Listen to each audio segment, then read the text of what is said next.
The exam wire में आपका स्वागत है। आज की इस वीडियो में हम बात करेंगे संसद के सत्रों पर। सत्र क्या होता है, सत्र आहूत कौन करता है, राष्ट्रपति का अभिभाषण क्या होता है, पंगु सत्र क्या होता है, लेम डक किन्हें कहा जाता है, स्थगन क्या होता है, अनिश्चितकालीन स्थगन क्या होता है यानी कि एडजर्नमेंट साइन डाई, विघटन क्या होता है, लोकसभा के विघटित हो जाने पर लंबित विधेयक जो होते हैं, जो पेंडिंग में होते हैं ऑर्डिनेंस विधेयक, उन पर क्या प्रभाव पड़ता है, क्या वो समाप्त हो जाते हैं, यदि नहीं तो क्या क्या कंडीशन है, सभी बिंदुओं को देखेंगे और अंत में हम प्रश्न भी देखेंगे। हर वीडियो में हम प्रश्न भी लेते हैं, अंत में गागर में सागर भरने का प्रयास हम करते हैं ताकि हमारे टॉपिक पर जो टॉपिक वाइज टॉपिक वीडियो आती है उसको देखने के बाद आपको पुस्तक पढ़ने की आवश्यकता ना पड़े। ठीक है, आपके समय और मोबाइल डेटा को भी हम ध्यान में रखते हैं और बहुत ही कंसाइज करके वीडियो लाते हैं और सभी बिंदुओं को कवर भी करते हैं, तो वीडियो को अंत तक अवश्य देखिएगा। चलिए शुरू करते हैं, संसद के सत्रों को देखते हैं। सबसे पहले हम देखेंगे संसद के सत्र यानी कि सेशन ऑफ पार्लियामेंट। तो समय समय पर संसद में सत्र आयोजित किए जाते हैं, ठीक है, सेशन होते हैं। संविधान में इस बात का उल्लेख याद रखिएगा, संविधान में केवल इस बात का उल्लेख है कि सदन के किन्हीं दो निरंतर बैठकों के बीच 6 माह से अधिक का अवकाश नहीं होना चाहिए, 6 माह से अधिक का गैप नहीं होना चाहिए। इस बात को आप शायद जानते होंगे। संविधान में बस इतना ही लिखा हुआ है, संविधान में ये नहीं लिखा हुआ है कि 3 सत्र ही होंगे। ठीक है, इस बात की चर्चा नहीं है, इस बात को याद रखिएगा। भारतीय संसद में साधारणतः 3 सत्र होते हैं, ठीक है, 3 ही सत्र होते हैं। बजट सत्र, ठीक है, फरवरी से मई, याद रखिएगा, बजट सत्र फरवरी से मई होता है। फरवरी में आप जानते हैं बजट पास होता है, तो बजट फरवरी से शुरू होता है, ये बात आप याद रख सकते हैं। मानसून कालीन सत्र जो है, मानसून जुलाई से शुरू होता है, अगला महीना जुलाई का है, जुलाई से मानसून शुरू हो जाता है, बारिश शुरू हो जाती है, तो मानसून कालीन सत्र जुलाई से शुरू होता है। इसके बाद शीतकालीन जो कि विंटर सेशन होता है वो नवंबर से शुरू होता है, नवंबर में ठीक ठाक ठंड पड़ने लग जाती है। ठीक है, तो इस तरह से आप याद रख सकते हैं, 3 सत्र होते हैं। और याद रखिएगा बजट सत्र जो है ये सबसे महत्वपूर्ण होता है और सबसे लंबा सत्र होता है, जबकि शीतकालीन यानी कि विंटर सेशन ये सबसे छोटा सत्र होता है। इस पॉइंट को भी आपको याद रखना चाहिए, क्योंकि कभी कभी जो है या तो स्टेटमेंट दे देता है या फिर वन लाइनर में पूछ लिया जाता है एक दिवसीय परीक्षाओं में खास करके, तो इस बात को भी याद रखेंगे। बजट सत्र जो है सबसे लंबा है और सबसे महत्वपूर्ण भी होता है, क्योंकि बजट की चर्चा होती है, बजट पास किया जाता है, आवंटन होता है योजनाओं में धन का, और शीतकालीन सत्र सबसे छोटा होता है। ठीक है, याद रखिएगा उपयुक्त 3 सत्रों के अतिरिक्त संविधान में विशेष सत्रों का भी प्रावधान है। ठीक है, स्पेशल सेशन भी होते हैं, इसकी भी चर्चा संविधान में की गई है। आवश्यकता पड़ने पर विशेष सत्र भी बुलाए जाते हैं। 3 सत्र तो होते ही हैं, विशेष सत्र भी होते हैं। स्टेटमेंट में कभी कभी आपसे पूछा जा सकता है, तो इस बात को भी आपको याद रखना होगा। इसके बाद हम सबसे पहले हम देखेंगे संसद के सत्र। तो सत्र होता क्या है, तो सत्र से आशय क्या होता है, याद रखिएगा पहली बैठक से लेकर के सत्रावसान होने के बीच की जो अवधि होती है, जो ड्यूरेशन होता है, उसी को कहते हैं एक सत्र। ठीक है, मान लीजिए 1 जुलाई को, ठीक है, शुरू होता है, पहली बैठक 1 जुलाई को होती है और सत्र का अवसान होता है 15 जुलाई को। ठीक है, तो इसके बीच की जो अवधि है उसी को कहते हैं एक सत्र। ठीक है, याद रखिएगा। और मान लीजिए आगे आपको बताते हैं, ठीक है, मान लीजिए लोकसभा के मामले में जो नियत तिथि है उससे पहले राष्ट्रपति लोकसभा का विघटन कर दे। ठीक है, 1 जुलाई आपने देखा, ठीक है, 1 जुलाई से 15 जुलाई, और यदि इससे पहले 10 जुलाई को राष्ट्रपति लोकसभा का विघटन कर दे तो विघटन की तिथि तक ही सदन का सत्र माना जाता है। तो 1 से 10 जुलाई के बीच का ही जो समय होगा, ड्यूरेशन होगा, उसी को एक सत्र माना जाएगा। ठीक है, आपको बात क्लियर हो गई होगी, इसे याद रखिएगा।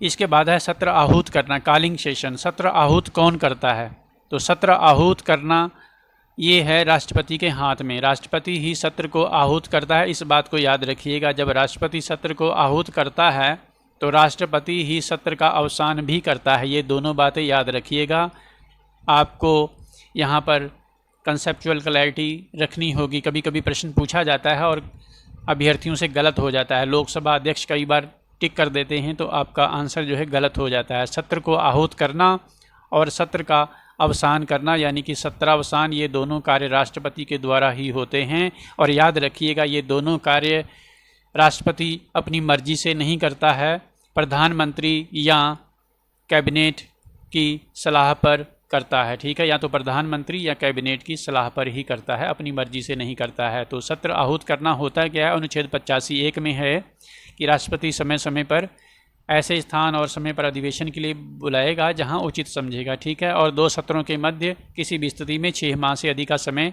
नहीं होना चाहिए, ऊपर भी आप देख चुके हैं। ठीक है, सत्र आहूत करने से और सत्रावसान के बीच की स्थिति जो होती है, जो स्थगन होता है या फिर अनिश्चितकालीन स्थगन होता है, ये कार्य जो है लोकसभा अध्यक्ष करता है। ठीक है, इस बात को याद रखिएगा। इसके बाद है राष्ट्रपति का अभिभाषण। तो राष्ट्रपति का अभिभाषण ये होता क्या है, ये भी जान लीजिए। तो राष्ट्रपति निम्नलिखित 2 अवसरों पर सदन को संयुक्त रूप से संबोधित करते हैं। ठीक है, यानी कि दोनों सदनों को, लोकसभा और राज्यसभा। ठीक है, 2 अवसरों पर ऐसा करते हैं। पहला तो ये कि लोकसभा के चुनाव के ठीक बाद जो पहला सत्र शुरू होता है उसको राष्ट्रपति एड्रेस करेगा, संबोधित करेगा। और दूसरी कंडीशन ये है, प्रत्येक वित्तीय वर्ष के पहले सत्र, प्रत्येक वर्ष में वित्तीय वर्ष शुरू होता है उसका जो पहला सेशन होता है उसको भी राष्ट्रपति संबोधित करता है। ये 2 बातें याद रखिएगा, कभी कभी स्टेटमेंट में आपसे पूछा जाता है प्रीलिम्स के एग्ज़ाम में। इसके बाद याद रखिएगा जो राष्ट्रपति का अभिभाषण होता है, ये भाषण जो है ये मंत्रिपरिषद द्वारा तैयार किया जाता है।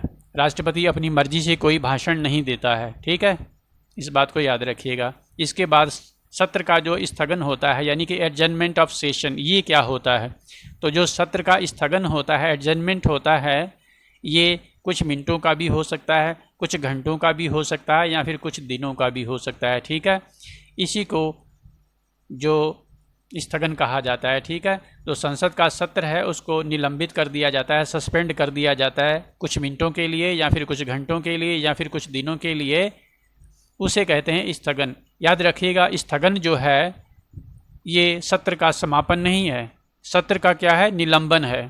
सत्र को निलंबित किया गया। ठीक है, कितने समय के लिए, या तो कुछ मिनटों के लिए या कुछ घंटों के लिए या फिर कुछ दिनों के लिए निलंबित करना संसद का स्थगन कहलाता है, सत्र का समाप्त होना नहीं कहलाता है। ठीक है, इसके बाद आगे जानिएगा, स्थगन केवल बैठक को निलंबित किया जाता है, स्थगन में सत्र को नहीं।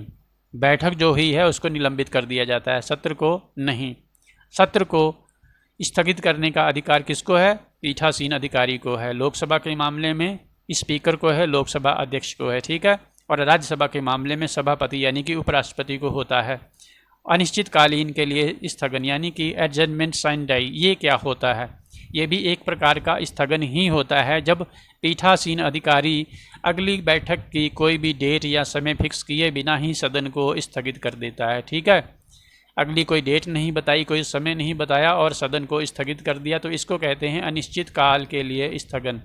अनिश्चित काल के लिए का मतलब ये नहीं होता है कि 2-4 महीने के लिए, 2-4 साल के लिए। अगली बैठक की कोई डेट नहीं बताई, कोई टाइम नहीं बताया और सदन को स्थगित कर दिया। ठीक है, एडजर्नमेंट कर दिया, इसी को कहते हैं अनिश्चितकालीन स्थगन। ठीक है, और ये पीठासीन अधिकारी ही कर सकता है। इसके बाद है सत्र का अवसान, तो प्रोरोगेशन। ठीक है, तो प्रोरोगेशन या सत्र अवसान ये किसको, इसकी पावर है सत्र को अवसान करने की, ऊपर आपको बता चुके हैं राष्ट्रपति को है। सदन के किसी सत्र का समाप्त होना, जो भी सेशन चल रहा है उसका समाप्त होना ही सत्रावसान है, यानी कि सत्र का अवसान कर देना। अवसान तो आप जानते ही होंगे, अवसान का मतलब होता है समाप्त होना। ठीक है, जैसे आपने हिंदी में पढ़ा होगा देहावसान। ठीक है, किसी की देह का अवसान हो जाना। ठीक है, देह का समाप्त हो जाना, देह नष्ट हो गई क्योंकि मृत्यु हो गई, तो उसी तरह से यहाँ पे अवसान शब्द है, सत्र का समाप्त हो जाना। सत्रावसान राष्ट्रपति द्वारा किया जाता है मंत्रिपरिषद की सलाह पर। ठीक है, ऊपर भी आपको बताया था। सत्रावसान सदन स्थगित होने की स्थिति में भी किया जाता है, इस कंडीशन को भी याद रखिएगा। यदि सदन जो है स्थगित चल रहा है तो भी सत्र का अवसान किया जा सकता है। ठीक है, राष्ट्रपति कह सकता है कि सत्र का अवसान कर दिया गया है, सत्र को समाप्त कर दिया गया है। ठीक है, ये बात अलग है कि सदन जो है एडजर्नमेंट में है, स्थगन की स्थिति में है, कोई फर्क नहीं पड़ता है, सत्र का अवसान राष्ट्रपति कर सकता है स्थगित होने की स्थिति में भी। इस बात को भी याद रखिएगा, ये वेरी इंपॉर्टेंट पॉइंट था। ठीक है, इस तरह के पॉइंट कभी कभी आपको पुस्तकों में पढ़ने को नहीं मिलते हैं। इसके बाद हम आगे देखेंगे पंगु सत्र क्या होता है, यानी कि लेम डक सेशन, ये क्या होता है। कभी कभी शॉर्ट नोट्स भी आता है, पूछा जाता है, ठीक है। तो पंगु सत्र जो है नई लोकसभा के गठन से पहले जो वर्तमान लोकसभा चल रही होती है उसका ये अंतिम सत्र होता है, ठीक है, आखिरी सत्र होता है, उसी को पंगु सत्र कहा जाता है, ठीक है। इसके बाद लेम डक किन्हें कहा जाता है, याद रखिएगा, वर्तमान लोकसभा के वो सदस्य, वे एमपी जो नई लोकसभा में निर्वाचित नहीं हो पाते, इलेक्शन जीत नहीं पाते, हार जाते हैं, ठीक है, इलेक्टेड नहीं हो पाए नई लोकसभा हेतु, पुरानी लोकसभा में तो थे, नई में नहीं चुने जा पाए, तो उनको, उन एमपीज़ को लेम डक कहा जाता है, ठीक है। लेम का मतलब वैसे लंगड़ा होता है, ठीक है, तो लेम डक हो गई, ठीक है। अब वो डक जो है चल नहीं पा रही है, यानी कि हारे हुए एमपी वर्तमान लोकसभा में थे लेकिन नई लोकसभा में नहीं चुने जा पाए, तो लेम डक उन्हें कहा जाता है, ठीक है। आप समझ गए होंगे अच्छी तरह से। इसके बाद विघटन क्या होता है, ठीक है, डिसोल्यूशन, विघटन होता है सदन को समाप्त कर देना, ठीक है, सदन को समाप्त कर देना विघटन कहलाता है, ठीक है। और विघटन होता किसका है, विघटन लोकसभा का होता है, राज्यसभा का तो होता नहीं है। आप जानते होंगे राज्यसभा का क्यों नहीं होता है, क्योंकि राज्यसभा एक स्थायी सदन है, एक परमानेंट सदन है, राज्यसभा का विघटन कभी नहीं होता है, ठीक है। और अनुच्छेद 85 दो खा, इस अनुच्छेद को याद रखिएगा, कभी कभी पूछा जाता है। राष्ट्रपति को ये आर्टिकल जो 85(2) है खा, ये शक्ति देता है कि समय समय पर वो लोकसभा का विघटन कर सके।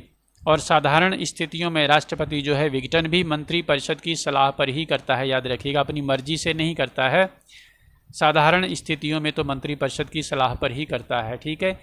बाकी कोई विशेष स्थितियां हैं तो अपने विवेक से कर सकता है, ठीक है। इसके बाद हम देखेंगे लोकसभा के विघटन पर विधेयकों पर क्या प्रभाव पड़ता है, ठीक है, विधेयकों पर।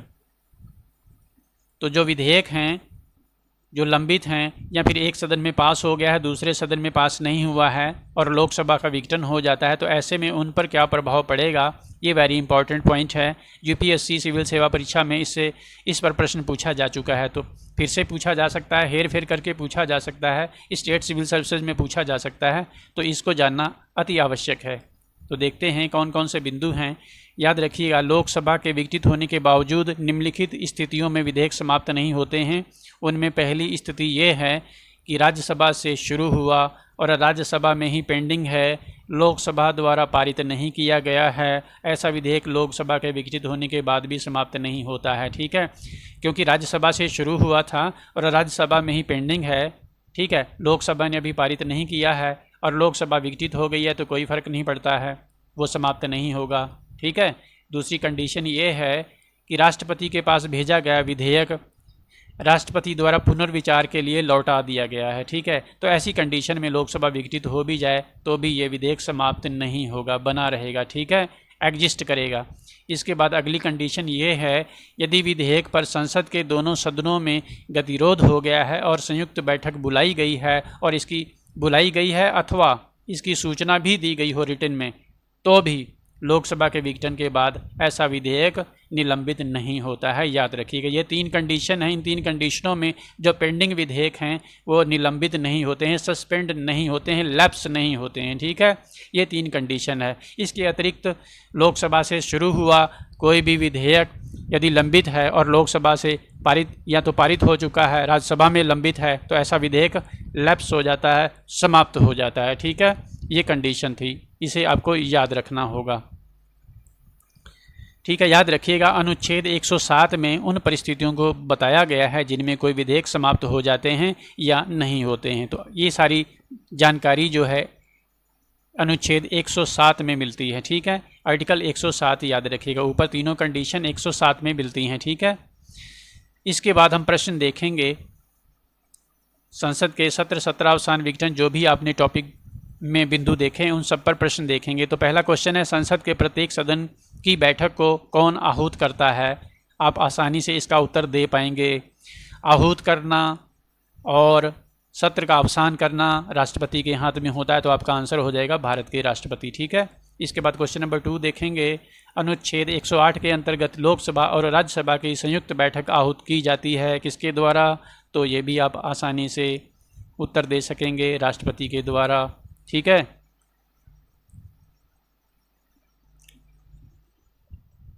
अनुच्छेद 108 के अंतर्गत लोकसभा और राज्यसभा की संयुक्त बैठक आहूत की जाती है। ऊपर आप देख चुके हैं राष्ट्रपति के द्वारा। क्वेश्चन नंबर 3 देखेंगे, यदि सदन का सत्रावसान हो गया है तो इसे आहूत करने के लिए कौन अधिकृत है? तो सत्र का सत्रावसान करना हो या फिर इसे आहूत करना हो, इन दोनों की पावर है राष्ट्रपति के पास। क्वेश्चन नंबर 4 देखेंगे, भारतीय संसद के दोनों सदनों की संयुक्त अधिवेशन कौन बुलाता है? तो संयुक्त अधिवेशन ऊपर आप प्रश्न में देख चुके हैं, राष्ट्रपति को पावर है अनुच्छेद 108 के अंतर्गत। ठीक है। क्वेश्चन नंबर 5 देखेंगे, लोकसभा के सत्र का अवसान किया जा सकता है? तो सत्र का अवसान और आहूत करना राष्ट्रपति के हाथों में है, बाकी सब गलत हो जाएंगे। ठीक है, भूल करके भी अध्यक्ष को मत लगाइएगा। ठीक है। क्वेश्चन नंबर 6 देखेंगे, लोकसभा का विघटन कौन करता है? तो लोकसभा का विघटन कौन करेगा? विघटन करने की पावर भी राष्ट्रपति जी के पास है। ठीक है, विघटन भी राष्ट्रपति ही करता है। किसकी सलाह पर? प्रधानमंत्री की सलाह पर या मंत्री परिषद या कैबिनेट की सलाह पर। ठीक है, तो याद रखिएगा, आहूत करना, ठीक है, सत्रावसान करना और विघटन करना, ये तीनों पावर राष्ट्रपति जी के पास है। ठीक है, इसके बीच के जो काम हैं वो लोकसभा अध्यक्ष के पास होते हैं। ठीक है। इसके बाद क्वेश्चन नंबर 7 देखेंगे, संसद की सम्मिलित बैठक की अध्यक्षता की जाती है। अध्यक्षता कौन करता है? इस तरह से प्रश्न भी पूछा जा चुका है। तो संसद की सम्मिलित बैठक या संयुक्त बैठक की अध्यक्षता करेगा लोकसभा का स्पीकर, लोकसभा अध्यक्ष। ठीक है।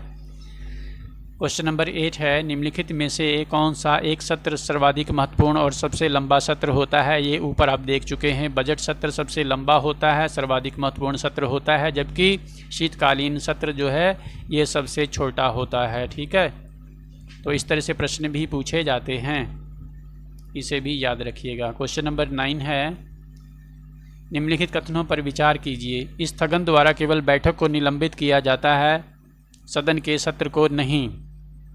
ठीक है, स्थगन जो है बैठक का ही स्थगन होता है, सदन के सत्र का नहीं होता है। ये स्टेटमेंट करेक्ट है, ऊपर आप देख चुके हैं। सत्रावसान राष्ट्रपति द्वारा घोषित किया जाता है, बिल्कुल सही है, राष्ट्रपति को ही पावर होती है।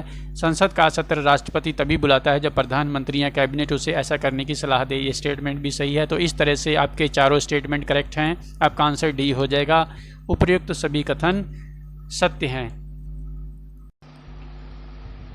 क्वेश्चन नंबर 10 है, इनमें से कौन सा अनुच्छेद राष्ट्रपति को ये शक्ति देता है कि वो समय समय पर लोकसभा का विघटन कर सकेगा? ठीक है, तो विघटन लोकसभा का होता है और राष्ट्रपति ही कर सकता है। किस अनुच्छेद के अंतर्गत? तो आपका आंसर है 85(2) खा। ठीक है, 85(2) खा के अंतर्गत राष्ट्रपति ही लोकसभा का समय समय पर विघटन कर सकता है। ठीक है,